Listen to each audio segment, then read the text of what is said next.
এই এত এত হামলা এবং একের পর এক নানান রকম প্রেশার ভয়ভীতি এগুলো দিয়ে বাংলাদেশে কোনোদিন ছাত্র আন্দোলন দমানো গেছে এটার রেকর্ড নাই বললেই চলে।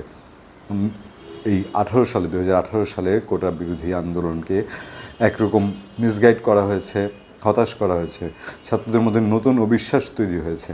যে কোনো প্রক্রিয়াই হোক, আসলে আমাদের প্রশাসনে ঘাপটি মারিয়া থাকা কিছু লোকজন সবসময় কাজটি করতে খুব আনন্দ পান এবং যে কোনো সরকারকে অজনপ্রিয় করার জন্য একটি দুষ্ট প্রশাসন যে যথেষ্ট, এটা অতীতকালে অসংখ্যবার প্রমাণ হয়েছে। এবং সরকারের যেসব জায়গায় সত্যি খবর গেলে অসুবিধা হয় সেসব জায়গা এই প্রশাসনের কিছু দুষ্ট লোকজন তারা আটকে রাখে। আমি সবার কথা বলছি না, তারই প্রমাণ এবারের ঘটনা পরিক্রমা।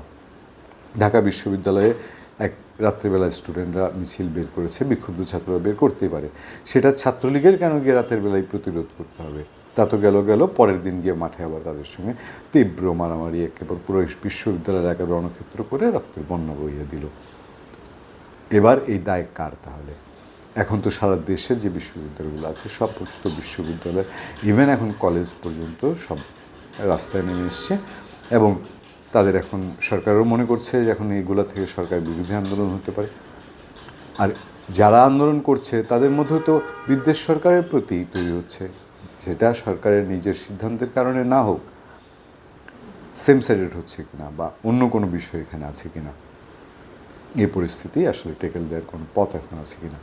জাহাঙ্গীরনগর বিশ্ববিদ্যালয়ে যেভাবে ছাত্রদের উপরে সন্ধ্যায় একবার আক্রমণ করলো ছাত্রলীগ, আবার রাতের বেলায় তার আত্মরক্ষার জন্য গেল উপাচার্যের বাসার সামনে, সেখানে গিয়ে করলো। এরপরে সাধারণ মানুষ যে বলে না, দেয়ালে পিঠ থেকে গেলে তখন আর কিছু করার থাকে না, তারপর সাধারণ ছাত্রছাত্রীরা গিয়ে আসলে পরে লেজ গুটিয়ে ছাত্রলীগকে পালাতে হলো, দুর্দান্ত প্রতাপশালী সেই ছাত্রলীগকে। আমি তো বলবো ঢাকা ইউনিভার্সিটির সাধারণ ছাত্ররা অনেকটা ঢাকা বিশ্ববিদ্যালয়ের ছাত্রলীগকে চ্যালেঞ্জই করে বসেছে। এখানে ছাত্রদল জানপ্রাণ দিয়ে গত 16 বছর ধরে চেষ্টা করে গেছে যে যেন কোনো না কোনোভাবে ইউনিভার্সিটিতে ঢুকতে পারে কিনা। কী অবস্থা এদের হয়েছে আপনারা দেখেছেন বছর দুয়েক আগে। একেবারে মানে ছাত্রদল মোটামুটি ঢাকা ইউনিভার্সিটির 30 সীমানা কেন 40 মাইলের মধ্যে এখন ঢুকতে পারে কিনা সে অবস্থা নেই। সেইখানেই সাধারণ ছাত্রছাত্রীরা, যাদের কোনো সংগঠন নেই, নেতা বলতে ওই অর্থে কোনো নেতা নেই, তারা এই ছাত্রলীগের অন্যায় এই হামলা ভয়ভীতির বিরুদ্ধে তারা কিন্তু রুখে দাঁড়িয়েছে যতটুকু পারে এবং এখনও তারা তাদের আন্দোলন সংগ্রাম কন্টিনিউ করছে। আমি শুধু এই কথাগুলো বলছি এই কারণে যে ছাত্রলীগকে কি আরও সহনশীল হওয়া প্রয়োজন ছিল কিনা। এই বাংলাদেশের স্বাধীনতার পেছনে, বাংলাদেশের প্রতিষ্ঠার পেছনে এই ছাত্রলীগের যে অবদান, এই অবদান যতদিন বাংলাদেশ থাকবে ততদিন ইতিহাস স্বীকার করে যাবে। কিন্তু সেই ছাত্রলীগের এখনকার নেতৃত্ব একের পর এক ভুল সিদ্ধান্ত এবং নেতৃত্বে যে যায় সে যায় লঙ্কায়, সে হয় রাবণ, এমন একটা অবস্থা দিয়ে সংগঠন না পেরেছে ছাত্রদের মন রক্ষা করতে, না পেরেছে নিজের সংগঠনকে ঠিকমতো সে তার মান সম্মান ঐতিহ্যের জায়গায় রাখতে। ছাত্ররা কী চায়, ছাত্রদের কী সুবিধা অসুবিধা, সেগুলো নিয়ে কতগুলো কর্মসূচি দিয়েছে ছাত্রলীগ, বা কতগুলো বিষয়ে প্রশাসনের সঙ্গে তারা বার্গেনিং করেছে, বা কতগুলো বিষয়ে যদি আন্দোলন যদি না করার হয় তাহলে সভা, সেমিনার, সিম্পোজিয়াম এসবের আয়োজন করা যেত, সেগুলো কতটুকু করেছে।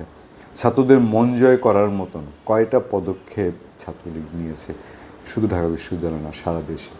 তো সেখানে এখন কোটা বিরোধী আন্দোলন আপনাকে থামাতে গেলেই তো আপনার মুখ কথায়, মিষ্টি কথায় তো আর এই হঠাৎ করে বিক্ষুব্ধ হয়ে ওঠা ওই ভয় কাতুরে মাহবুব আজ ভীষণ সাহসী, সে তো এইভাবে আপনাকে ভয় পাবে না, সে রুখিয়ে দাঁড়াবে।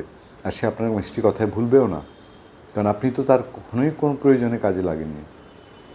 আমাকে মনে হয় বাংলাদেশের ঐতিহ্যবাহী সংগঠনকে আরও ধৈর্যশীল এবং আরও সহনশীল হয়ে তার নিজের জায়গায় নিজের কাজ করাটা প্রয়োজন। আর না হলে ওই বরাবর একবার দেখলাম 91-এর যে খালেদা জিয়ার সরকার ছিল, তখন প্রথম আলোর সম্পাদক মতিউর রহমান তখন ভোরের কাগজে তিনি লিখেছিলেন যে প্রধানমন্ত্রী ছাত্রদলকে সামলান। আবার 96-এ গিয়ে ওনাকে লিখতে হয়েছে তখন আওয়ামী লীগ ক্ষমতায় যে প্রধানমন্ত্রী ছাত্রলীগকে সামলান। আজকে আবারও সেই অবস্থায় কিনা সেটুকু আপনারা সবাই ভেবে দেখতে পারেন। আমার মনে হয় যে যদি কেন্দ্রীয় কোনো বড় নির্দেশ না থেকে থাকে, নির্দেশ থাকলে সেটা তাদের কৌশল ক্যাপাসিটির বিষয়, সেটা নিয়ে কথা বলবো না। যদি না থেকে থাকে তাহলে ছাত্রলীগকে এত বড় ঘটনা ঘটানোর এবং এত বড় একটা সিচুয়েশন তৈরি করার দায় দায়িত্ব নেওয়াটাই উচিত। ধন্যবাদ সবাইকে, ভালো থাকবেন, সুস্থ থাকবেন। আবার দেখা হবে, আবার কথা হবে। সত্য, করুণা এবং সহনশীলতার সাথে আপনাদের সাথে সবসময় আছি আমি, আতিক রহমান, পূর্ণিয়া।